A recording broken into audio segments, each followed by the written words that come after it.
UGC की नई guidelines को लेकर पूरे देश में एक विद्रोह जैसी स्थिति है। जो सवर्ण जाति के लोग हैं वो लगातार विरोध कर रहे हैं।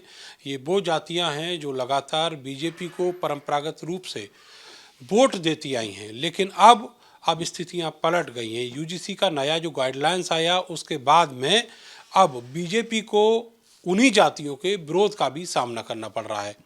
मेरे साथ मेरठ में सीसीएस यूनिवर्सिटी के प्रख्यात प्रोफेसर डॉक्टर विकास शर्मा हैं, जो एक उपन्यासकार हैं। इसके साथ ही वो all India English teacher association के महामंत्री भी हैं। सर, आपका बहुत बहुत स्वागत है भारत समाचार में। मैं ये जानना चाहता हूँ कि जो यूजीसी की नई गाइडलाइन है, क्योंकि आप शिक्षक नेता भी हैं तो आपको उसकी पूरी जानकारी होगी, ये बेसिकली है क्या और इसकी ज़रूरत आखिर क्यों पड़ी?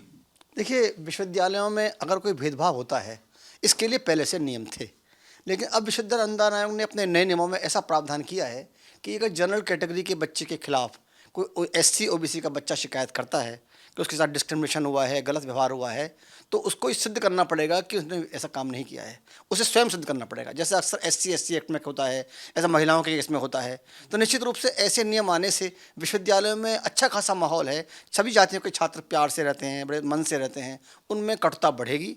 इसलिए ये नियम का विरोध पूरे देश में हो रहा है। लेकिन सर, जहाँ भी ऐसे मामले आए हैं, डिस्क्रिमिनेशन के मामले आए हैं, वहाँ तो पहले से ही जो एक कमेटी होती है किसी भी विश्वविद्यालय की या महाविद्यालय की, वो लगातार काम करती है और कोशिश करती है उन लोगों को जो अगर ऐसा भेदभाव रखते हैं उनको बाहर निकाला जा सके। मैंने यही तो कहा था कि ये पहले से नियम थे, लेकिन इस नियम को लागू करके निश्चित रूप से यूनिवर्सिटी ग्रांट्स कमीशन ने एक देश में बखेड़ा खड़ा कर दिया है और सवर्ण जातियों और अवर्ण जातियों के बीच में एक देशभाव पैदा कर दिया है। इससे बचना चाहिए था विश्वविद्यालय अनुदान आयोग को। इसलिए इसका विरोध जायज़ है और सरकार को चाहिए, धर्मेंद्र प्रधान को चाहिए, ऐसे निर्णय वापस ले जाएं। इससे कहीं ना कहीं मुझे कभी कभी लगता है कि मंडल कमीशन की तरह अराजकता बढ़ेगी और सवर्ण जाति अवर्ण जाति छात्रों के बीच द्वेषभाव बढ़ेगा। ये निश्चित रूप से निंदनीय है, घृणित है। इसको बदला जाना आवश्यक है। पूरे देश में सर प्रोटेस्ट हो रहे हैं बीजेपी के खिलाफ। सर, मैं बीजेपी के खिलाफ की बात तो नहीं करता, बीजेपी के खिलाफ तो मैं नहीं वो प्रोटेस्ट बात करता हूँ। मैं कहना चाहता हूँ कि आरएसएस के लोगों को भी इसमें आगे आना चाहिए। और आरएसएस एक संगठन है जो निश्चित रूप से भाजपा की कान ऐंठने की क्षमता रखता है। उन्हीं के बल पर भाजपा सरकार में आती है। तो संघ के लोगों को चाहिए कि वो समझाएं, जिस राष्ट्रीय हिंदुत्व की बात करते हैं, जो हिंदू राष्ट्र की बात करते हैं, क्या इससे हिंदू राष्ट्र आ पाएगा? जब आपस में जातियाँ लड़ेंगी, निश्चित रूप से आप और लोगों को मौका दे रहे हैं कि आपस में हिंदू ही लड़ेंगे, तो इस हिंदू राष्ट्र की कल्पना निश्चित रूप से एक यूटोपियन ड्रीम होगा, मायावी आदर्शवाद होगा, वो संभव नहीं है। सर, आप क्या मानते हैं कि सरकार में बैठे लोगों की क्या मानसिकता रही इसके पीछे, जबकि कोशिश यही रहती है कि जो वोटर हैं उनको साधा जाए, जैसा पिछले दिनों भी देखा गया? मुझे लगता है विश्वविद्यालय अनुदान आयोग के लोगों ने और धर्मेंद्र प्रधान ने इस मसौदे को किसी को दिखाया नहीं है। ऐसा मुझे लगता है ऊपर लेवल पर दिखाया नहीं गया है और एकदम तत्कालिक लागू कर दिया गया है। और विश्वविद्यालय अनुदान आयोग अक्सर ऐसे निर्णय लेता रहता है। कभी कभी लगता है विश्वविद्यालय अनुदान आयोग की आवश्यकता नहीं है, इसको तत्काल भंग किया जाना चाहिए।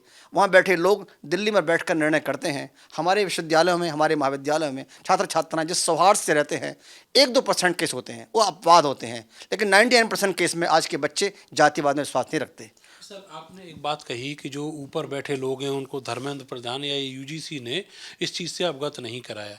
आपको नहीं लगता कि पहले तो किसी की शायद ही, मुझे लगता है कि हैसियत होगी कि वो ऐसा कोई आदेश पब्लिक डोमेन में ला पाए, और अगर ये सब हो भी गया तो इस बखेड़े के बाद उन्हीं लोगों को जिनकी जानकारी में नहीं था उनको आगे आना चाहिए था? मुझे लगता है अब दुखद आश्चर्य ये है बड़े कि निश्चित रूप से अगर इसको वापस लेंगे दूसरा वर्ग नाराज होगा और भारतीय राजनेता सारा सब कुछ वोट बैंक से करते हैं। लोग सिर गिने जाते हैं डेमोक्रेसी में और ऐसा लगता है कि सवर्ण जाति के लोग सामान्यतः एक नहीं होते हैं, उनमें आपस में मतभेद काफ़ी रहते हैं और जो अवर्ण जाति के लोग हैं उनमें एकता होती है। यही कारण है कि उत्तर प्रदेश में हमारे जाट भाइयों को आरक्षण मिला, जबकि सब जानते हैं जाट कहीं से गरीब नहीं है, जमींदार हैं, पैसे वाले हैं, पढ़े लिखे हैं, होशियार हैं, हर 30 में अच्छे हैं, लेकिन क्योंकि वो एक थे, उनमें एकता थी, वो आरक्षण पा गए। तो मुझे लगता है भीड़ तंत्र है, जो जितना ज़्यादा प्रेशर बना ले। सवर्ण जाति के लोग पढ़े लिखे हैं ज़्यादा और वो निश्चित रूप से अभागे हैं और निश्चित रूप से मुझे लगता है कहीं ना कहीं कि उनके साथ न्याय हो रहा है। सर, जो पॉलिटिकल पार्टियां हैं, वो पॉलिटिकल पार्टियां जो दलितों की, ओबीसी की राजनीति करती हैं, उनके लिए तो बल्ले बल्ले जैसी स्थिति है। जो परंपरागत वोटर है बीजेपी का, केंद्र सरकार का, राज्य सरकारों का, वो उन्हीं के निशाने पर हैं। तो ऐसे में उनके लिए तो गोल्डन चांस। ये बहुत अच्छा प्रश्न आपने उठाया। पिछले 50-60 साल से कांग्रेस इस भ्रम में रही कि सवर्ण जाति के लोग उनके परंपरागत वोटर हैं, वो उनके साथ कितने भी अन्याय करते रहे और वोट मिलते रहेंगे, ब्राह्मण, क्षत्रिय, कायस्थ, बनी, और वोट मिलते रहे। लेकिन कुछ दिन बाद सवर्णों को लगा कि हमें ऐसा टेकन फॉर ग्रांटेड माने बैठे हैं कि हम तो वोट देंगे ही। ऐसा लगता है मुझे भाजपा भी ये टेकन फॉर ग्रांटेड माने बैठी है कि मतदाता के पास कोई विकल्प तो है नहीं, हम कुछ भी करें हमें वोट मिलेंगे। लेकिन इससे बचना चाहिए, इसके परिणाम अच्छे नहीं होंगे, आने वाला समय बहुत अच्छा नहीं है। और सवर्ण जातियों के बीच जो आक्रोश पैदा हो रहा है वो निसंदेह भाजपा को और उनके बड़े संगठन आरएसएस को चिंता का विषय है। और मैं बार बार कहता हूं कि आरएसएस एक अच्छा संगठन है, उन्हें आवश्यकता इस बात की है वो हर बात पर चुप्पी साधने की बजाय अपने इस भाजपा के छोटे भाई को या अपने सिस्टर कंसर्न के कान ऐंठें और उन्हें बताएं कि क्या गलत हो रहा है। उदाहरण के लिए जातिगत जनगणना पर माननीय मोहन भागवत जी बड़े खुलकर बोल रहे थे उस समय, लेकिन बाद में पीछे हट गए, इसकी आवश्यकता नहीं थी। आपने एक बात कही कि अगर जितना आगे चले गए हैं, अगर वहाँ से बैकफुट पर आते हैं तो दूसरे वाले नाराज हो जाएंगे। आज कुछ याचिकाएं सुप्रीम कोर्ट में गई हैं, क्या इसको एक अलग विकल्प माना जाए कि ये बीच का रास्ता हो सकता है? हाँ, एक अच्छा विकल्प है। हमारे माननीय सर्वोच्च न्यायालय से हम उम्मीद करते हैं कि वो जनता की भावनाओं को समझेंगे। लेकिन माननीय सर्वोच्च न्यायालय के मामले में कई बार ऐसा हुआ है कि SC/SC एक्ट के केस में कुछ निर्णय उन्होंने कुछ और दिया और सरकार ने निर्णय बदल दिया। और इस देश का इतिहास साक्षी रहा है कि शाहबानो केस में राजीव गांधी ने सर्वोच्च न्यायालय के निर्णय को दरकिनार कर दिया और शाहबानो को न्याय नहीं मिला। तो इसमें भी थोड़ा मुझे संदेह लगता है। अच्छा, एक और चीज़ सर मैं आपसे पूछना चाहता हूँ कि जो लालू यादव की पार्टी है उसकी प्रवक्ता हैं कंचना यादव, उन्होंने जब कुमार विश्वास जो कवि हैं, आपके परिवार के हैं, आपके भाई भी हैं, तो उन्होंने जब एक वर्जन दिया, एक पोस्ट किया और ख़ुद को अभागा कहा, तो उसके बाद उन्होंने पूरे परिवार को टारगेट किया है। देखिए, ये इस तरह बात करना इसलिए गलत है कि महात्मा गांधी बैरिस्टर थे, बहुत बड़े घर से आए थे, नेहरू बहुत बड़े घर से आए थे, लेकिन उसके बाद भी समाज की सेवा कर रहे थे। अगर सौभाग्य से हम लोग पारिवारिक रूप से समृद्ध हैं, ठीक ठाक हैं, हमारे बच्चे विदेशों में पढ़ रहे हैं, तो इसका अर्थ ये नहीं है कि हम सामान्य सवर्णों की बात ना करें जो जो जो डिप्राइव्ड हैं या जो समस्या में हैं। इसका अर्थ ये नहीं है। मैं एक लेखक हूँ, मैं एक उपन्यासकार हूँ, एक विश्वविद्यालय में प्रोफेसर हूँ, वेल टू डू हूँ, मेरी बेटी डॉक्टर है, मेरी पत्नी प्रोफेसर है। इसका मतलब ये नहीं है कि मैं वेल टू डू हूँ तो मैं सामान्य ब्राह्मणों की बात ना करूँ, सामान्य सवर्णों की बात ना करूँ। कुमार को पूरा अधिकार है उनकी बात करने का। नहीं, वही मैं कह रहा था कि जो वो पार्टियां जो दलित और पिछड़ों की राजनीति करती हैं, उनको बीजेपी और वो लोग जो बीजेपी की विचारधारा से जुड़े हुए हैं उनको टारगेट करने का मौका मिला है।